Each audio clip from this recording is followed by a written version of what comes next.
ইলিয়াস আলীর ওয়াইফ এসেছেন। ফলে এই গুমের অধ্যাদেশটাকেও তারা বাতিল করে দিতে চাচ্ছে।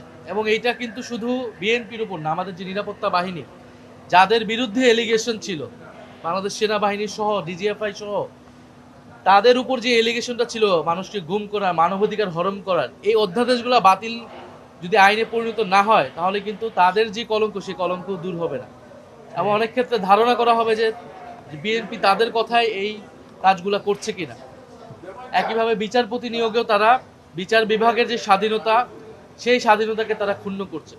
তো সামগ্রিকভাবে বিএনপি একটি সংস্কার বিরোধী দল এবং গত ১৬ বছর আসলে তাদের প্রতি সম্মান রেখেই বলবো যে তারা নির্যাতিত হয়েছে, নিপীড়িত হয়েছে, আন্দোলন সংগ্রাম করেছে, কিন্তু মানুষ কিন্তু তাদের আন্দোলনে সাড়া দেয়নি। এবং তারা দলীয় আন্দোলন করেছে কিন্তু জনগণের আন্দোলন কিন্তু তারা গড়ে তুলতে পারেনি। মানুষ কেন সাড়া দেয়নি? কারণ মানুষ তাদের নেতৃত্বে কখনো আস্থা ছিল না। মানুষ তাদের নেতৃত্বে আস্থা ছিল না এই কারণেই, কারণ মানুষ জানতো যে তারাও যদি ক্ষমতায় আসে দেশের আসলে মৌলিক কোনো পরিবর্তন হবে না। এখন ক্ষমতায় আসার পরে তাদের মুখোশ উন্মোচিত হচ্ছে এবং মানুষের কাছে এটা সুস্পষ্ট হচ্ছে। এবং এই কারণেই ১৬ বছর ফ্যাসিবাদ দীর্ঘায়িত হয়েছিল, তাদের নেতৃত্বের উপর মানুষের আস্থা ছিল না, তারা সেই একই গণবিরোধী কাজ আবারও করছে। ফলে আমরা সংসদে সমাধান চেয়েছিলাম, সংসদে যেহেতু উপযুক্ত সমাধান আমরা পাচ্ছি না, ফলে রাজপথে আমাদেরকে অবস্থান নিতে হচ্ছে।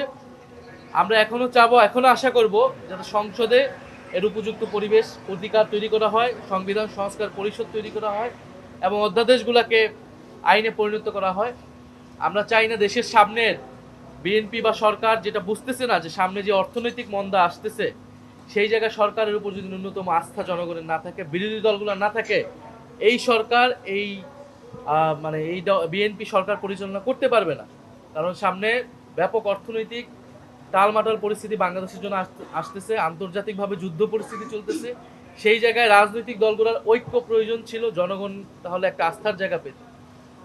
ফলে সরকারের প্রতি আহ্বান থাকবে, সরকার ২/৩ তারা আসন সংসদে পেলেও রাজপথ বা জনগণের ভিতরে কিন্তু বিএনপি নেই।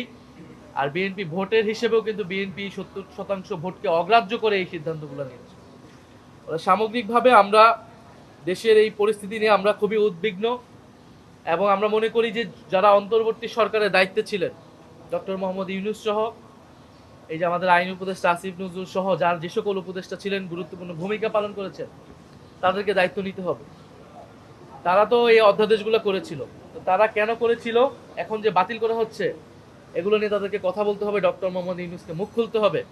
তারা অধ্যাদেশ করে চলে গিয়েছে, একটা ইলেকশন ইঞ্জিনিয়ারিং করে বিএনপির হাতে ক্ষমতা দিয়ে চলে গিয়েছে, এখন এই আইনগুলো অধ্যাদেশগুলো বাতিল হয়ে যাবে, সংস্কার হবে না, আর তারা কোনো কথা বলবে না, তারা যার যার ক্যারিয়ারে ফিরে যাবে, এটা কিন্তু হবে না। জনগণের কাঠগড়া তাদেরকেও দাঁড় হতে হবে।